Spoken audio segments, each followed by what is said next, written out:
आवाज नहीं, अभी थोड़ा समझ लो बात वैसे ना। और यहाँ पे हमारा पास देखा चैप्टर हमारा बनता है 14। अब यहाँ पे हमारा पास नंबर 14 बनता है बॉडी पृथ्वी का दुख। और ये हमारे पास कविता है जो कि लिखी है यहाँ पे हमारा पास निर्मला पुतुल ने। अब यहाँ से कोई भी 4 लाइनें पेपर में आ सकती है, 4-6 लाइनें पेपर में आ सकती है। प्रश्न से व्याख्या करो, जो कि हमारा बनता है 5 नंबर का।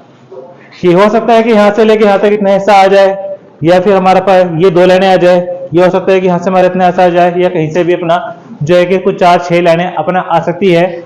और उसमें लिखा होगा कि इसका प्रसंग सहित व्याख्या करो। अब प्रसंग में 2 चीजें लिखना बहुत जरूरी होता है, एक जो है कवि का नाम और कविता का नाम। ठीक है, जैसे इसका प्रसंग क्या होगा कि प्रस्तुत काव्यांश हमारी पाठ्य पुस्तक हिंदी से लिया गया है। इस कविता का नाम बॉडी पृथ्वी का दुख है और इसके रचयिता कौन है, हमारे पास निर्मला पुतुल, जिसमें उन्होंने पृथ्वी के दुख के बारे में, परेशानी के बारे में, प्रदूषण के बारे में बताया है। ये हमारे प्रसंग। अब व्याख्या, व्याख्या क्या है कि इसको अपने शब्दों में बना बना करना है। जैसे यहाँ पर हमारा पर लिखा है, क्या तुमने कभी सुनी है सपनों में चमकती कुल्हाड़ियों के भय से पेड़ों की चित्कार, कुल्हाड़ियों के वार सहते किसी पेड़ की हिलती टहनियों में दिखाई पड़े है तुम्हें बचाव के लिए पुकारते हजारों हजारों हाथ। क्या होती है तुम्हारे भीतर धमस कटके गिरता जब कोई पेड़ धरती पर, सुना है कभी रात के सन्नाटे में अंधेरे में मुंह ढाक किस कदर होती है नदियां इस घाट अपने कपड़े और मवेशी धोते, सोचा है कभी कि उस घाट पी रहा होगा कोई प्यासा पानी या कोई इसे चढ़ा रही होगी किसी देवता को अर्घ्य। कभी महसूस किया है कि किस कदर दहलता है मौन समाधि लिए बैठे पहाड़ का सीना विस्फोट से टूटकर जब छिटकता दूर तक कोई पत्थर, सुनाई पड़ी है कभी भरी दोपहरिया में हथौड़ों की चोट से टूटकर बिखरते पत्थरों की चीख, खून की उल्टियां करते देखा है कभी हवा को अपने घर के पिछवाड़े, थोड़ा सा वक्त चुराकर बताया है कभी शिकायत न करने वाली गुमसुम बूढ़ी पृथ्वी से उसका दुख, अगर नहीं तो क्षमा करना मुझे तुम्हारे आदमी होने पर संदेह है। तो यहाँ देखा जाए कि इसमें से कहीं से भी थोड़ा बहुत आ सकता है। 5 नंबर का हमारा पर प्रश्न की व्याख्या करो। बाकी क्वेश्चन आंसर आएंगे वो अलग।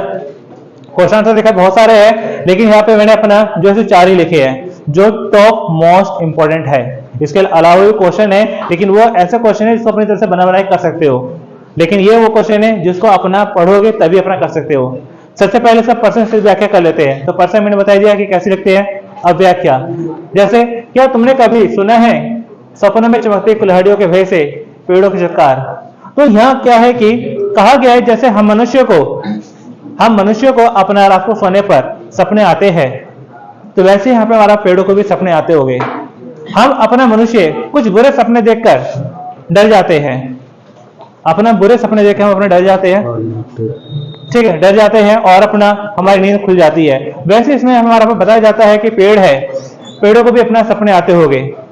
और वो सपने क्या आते होंगे, जैसे कोई लकड़हारा है, जिसके हाथ में कुल्हाड़ी है और कुल्हाड़ी हाथ में लेके आ रहा है और उसकी धार है चमक मारती है, और यही देखकर सपनों में पेड़ डर जाते होंगे, उनकी नींद टूट जाती होगी। आगे हमारा कहा जाता है, कुल्हाड़ियों के वार सहते किसी पेड़ की हिलती टहनियों में दिखाई पड़े तुम्हें बचाव के लिए पुकारते हजारों हजार हाथ। तो जब पेड़ को जो काटा जाता है, तो उसकी टहनियां हिलती है, उसकी जो डालियां हिलती है, उसके अपने पत्ते हिलते हैं, और लगता है जैसे कि वो उसकी टहनी, उसकी डाली ना होकर उसके हाथ है जो अपने रक्षा के लिए पुकार रहे हैं कि कोई हमें कटने से बचा लो। क्या होती है तुम्हारे भीतर धमस कटकर गिरता है जब कोई पेड़ धरती पर। तो जब पेड़ को काट के गिरा दिया जाता है तो हमें कैसा लगता है। तो हमें अपना पता है कि जैसे कि कुछ पेड़ हमारा पर जो है कि जानने में होते हैं, जिनसे हमारा पर बचपन निकला होता है, जो हमारे बचपन की याद का हिस्सा होते हैं। जो पेड़ अपना कट के धरती पे नीचे गिरता है तो थोड़ा सा हमें बुरा लग सकता है, लेकिन कुछ ऐसे लोग होते हैं जिनका उस पेड़ से कोई मतलब ही नहीं है, तो ऐसे में उनको अपना फर्क ही नहीं पड़ता। ठीक है, सुना है कभी रात के सन्नाटे में अंधेरे में मुंह ढाक किस कदर होती है नदियां। तो पहले यहाँ पे हमारा पर इसमें बता दिया गया किसके बारे में, पेड़ के बारे में। और अब अगला हमारा बनता है नदी के बारे में, कि नदी के बारे में बताया गया है कि यहाँ पर सुना है कभी रात के सन्नाटे में अंधेरे में मुंह ढाक किस कदर होती है नदियां इस घाट अपने कपड़े और मवेशी धोते, सोचा है कभी उस घाट पी रहा होगा कोई प्यासा पानी या कोई स्त्री चढ़ा रही होगी किसी देवता को अर्घ्य है। तो अब इसमें दूसरे में बताया जाता है नदियों के बारे में कि यहाँ पे हमारा पर नदियां पहले के टाइम में हमारे पास काफी साफ सुथरी थी, लेकिन अब जो है हमारा पर नदियां हमारे पे काफी दूषित हो चुकी है। अब हमारा पॉल्यूशन बहुत ज्यादा बढ़ चुका है, नदियां हमारा पर नालों में तब्दील हो चुकी है। अब इसमें कहा जाता है कि सुना है कभी रात के सन्नाटे में मुंह ढांप के सो रोती है नदियां, तो बताया जाता है कि नदियां है रात को अपना जो है कि रोती है क्योंकि वो काफी दूषित हो चुकी है। और बताया जाता है कि नदी है, नदी के यहाँ पे हमारे पास दो किनारे, नदी है, नदी के यहाँ पे हमारे पास दो किनारे हैं। एक तरफ जो है कुछ लोग अपना जानवरों को नहलाते हैं, कुछ लोग अपने कपड़े धोते हैं, तो वहीं दूसरे किनारे पर अपना कोई प्यासा वही पानी पी रहा होता है, और या कोई स्त्री उस गंदे पानी से जो है अपना ईश्वर को, अपना देवता को अपना अर्घ्य चढ़ा रही होती है। तो ये यहाँ पे हमारा बताया जाता है।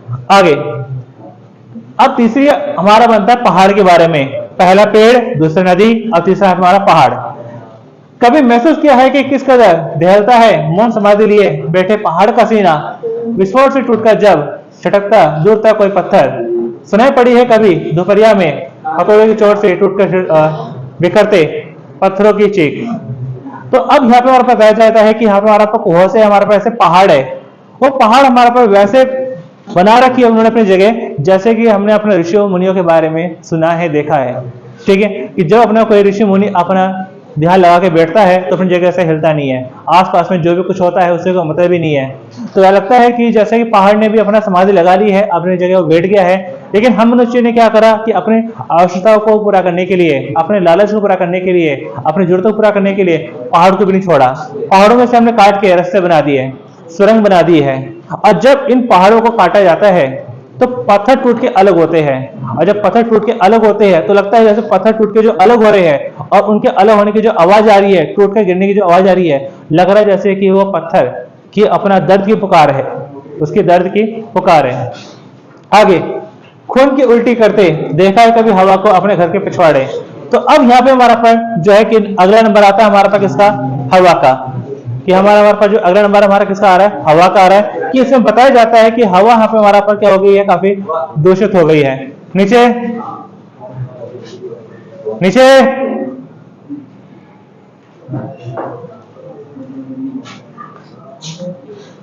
तो यहाँ पे हमारे पास कहा जाता है कि हवा भी हमारे पास क्या हो चुकी है, दूषित हो चुकी है।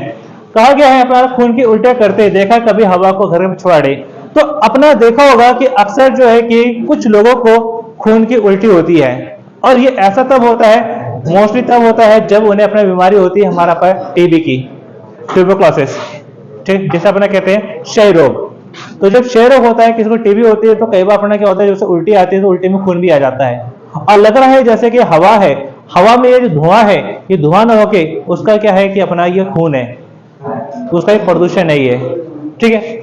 आगे थोड़ा सा वक्त चुरा कर बचा है कभी शिकायत न करने वाली गुमसम बूढ़ी पीड़ित का दुख, अगर नहीं तो क्षमा करना, मुझे तुम्हारे आदमी होने पर संदेह है। अब यहाँ पे हम अपनी जितनी भी आवश्यकता है, जितनी भी जरूरतें हैं, सारी हम अपना जरूरतें आवश्यकताएं सब कुछ पूरा करते हैं प्रकृति से, अपने पृथ्वी से, अपने पर्यावरण से, और अपनी इन जरूरतों को पूरा करने के चक्कर में हम अपना कई बार पृथ्वी का ध्यान नहीं रखते। आगे सीधे आगे अपना जो है कि अपनी जरूरतों को पूरा करने के लिए हम अपना पृथ्वी तरफ ध्यान नहीं देते। नदियां दूषित हो रही है, हवा दूषित हो रही है, पेड़ों काटा जा रहा है, काफी अपना पोल्यूशन बढ़ रहा है। अगर इन चीजों के बारे में अगर नहीं सोच सकते तो हमें अपने इंसान होने पर, अपने जो है कि आदमी होने पर संदेह होना चाहिए, ठीक है। तो ये हमारा पर जो है 5 नंबर का आ सकता है पेपर में, प्रश्न से व्याख्या करो। अब इसके जुड़े हुए काफी सारे क्वेश्चन है, फिलहाल 4 क्वेश्चन। मानवीकरण क्या है, एक आसान सा सवाल है, मानवीकरण। तो मानवीकरण का मतलब बनता है हमारा पास जो मानव नहीं है उसे भी मानव के रूप में कल्पित करना, कल्पना करना, वो हमारा कहलाता है मानवीकरण। जैसे आप हमारा पेड़ सपने देखते हैं, तो पेड़ सपने देखते हैं नहीं। हवा खून की उल्टे करती है, हवा खून की उल्टे करती है नहीं। यह हमारा पहाड़ मौन समझ लेकर बैठा हुआ है, तो ये सब क्या कल्पना की गई है, ये सब हमारा क्या है, कल्पना की गई है, और ये हमारा कहलाता है मानवीकरण, कि जो मानव नहीं है उसे भी मानव के रूप में कल्पित करना, मानव के जैसा समझना, ये हमारा पर कहलाता है मानवीकरण। पेड़ क्या सपने देखते हैं, पेड़ क्या सपने देखते हैं, तो पेड़ हमारे पास यही सपने देखते हैं कि कोई लकड़हारा है, उन्हें काटने के लिए आ रहा है, और उसके हाथ में क्या है, अपना जो है कुल्हाड़ी, और कुल्हाड़ी की जो धार है उसको देखते ही वो डर जाते हैं, उनका सपना टूट जाता है। पहाड़ को मौन समाधि लिए बैठा क्यों कहा गया है? पहाड़ को मौन समाधि लिए बैठा यहाँ पर क्यों कहा गया है? तो पहाड़ को मौन समाधि लिए बैठा इसलिए कहा गया है कि बहुत से ऐसे ऋषि मुनि लोग होते हैं जो ध्यान लगा के बैठते हैं तो आसपास में होने वाली चीजों से उन्हें फर्क नहीं पड़ता। तो लगता है पहाड़ ने भी अपना मौन समाधि लगा ली है, वो भी अपना एक जगह बैठ गया है और अपना इसलिए इसको अपना मौन समाधि बैठा बैठा हुआ कहा गया है। पृथ्वी को बॉडी क्यों कहा गया है? क्योंकि आज के टाइम की जो पृथ्वी है एक तरह से बहुत ज्यादा दूषित हो चुकी है। आज से हमारा पास देखा जाए कुछ सालों पहले, लगभग 50 साल पहले, 100 साल पहले या 200 साल पहले भी अगर देखा जाए तो हमारी धरती हरी भरी थी, प्रदूषण वगैरह एकदम ना के बराबर था, हर तरफ हरियाली थी। जो हमारे पे नदी बह रही है कि नदी थी, लेकिन आज के टाइम में क्या नाला बन चुकी है। क्यों? क्योंकि यहाँ पे हमारा पर क्या प्रदूषण बढ़ चुका है, हवा दूषित, पानी दूषित, अपना मिट्टी भी दूषित हो चुकी है, पेड़ों को भी काटा जा रहा है और काफी सारी तरह तरह के प्रदूषण बढ़ चुके हैं। तो जिस वजह से क्या है कि हमारा पृथ्वी को बूढ़ी पृथ्वी कहा गया है, क्योंकि अब हमारी पृथ्वी पहले जैसे हरी भरी नहीं है, इसलिए यहाँ पे हमारा पृथ्वी को बूढ़ी कहा गया है। ठीक है, आगे समझे। अब यहाँ पर जो है कि पिछले हफ्ते मैंने अपना 1-2 चैप्टर कराए थे, सुखी राजकुमार याद होगा। ठीक है, तो यहाँ पर अपना जो है कि एक सवाल है कि जो अपना सुखी राजकुमार जो कहानी थी उसमें उसकी आंखें नीलम की थी, वो नीलम किस देश का था? भारत का। ठीक है, यहां हमारे पास देखा जाए सुखी राजकुमार का जो दिल था वो किसका बना हुआ था? जस्ते का। ठीक है, और यहाँ पे हमारे पास जो है कि ईश्वर ने देवदूत से क्या लाने को कहा और देवदूत क्या लेके गए?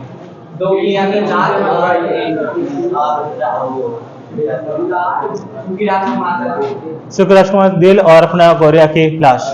ठीक है, और कलाकार ने जब नीलम देखा तो उसने क्या सोचा, याद है? बताओ। दुनिया में मुझे जानने लगी है।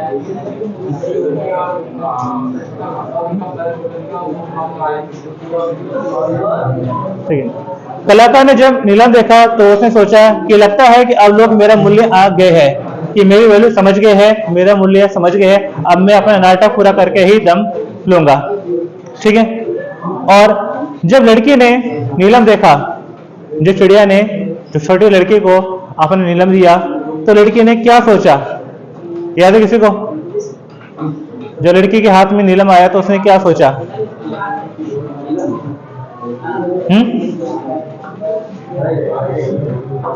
जो लड़की के हाथों में नीलम आया था तो उसने यही अपना सोचा कि कैसा रंगीन कांच है, और वो अपना हंसते हुए अपना घर की ओर भाग गई थी। ठीक है, चलो फटाफट नोट कर लो। अब बाकी क्वेश्चन आंसर मैं अगले हफ्ते सुनूंगा।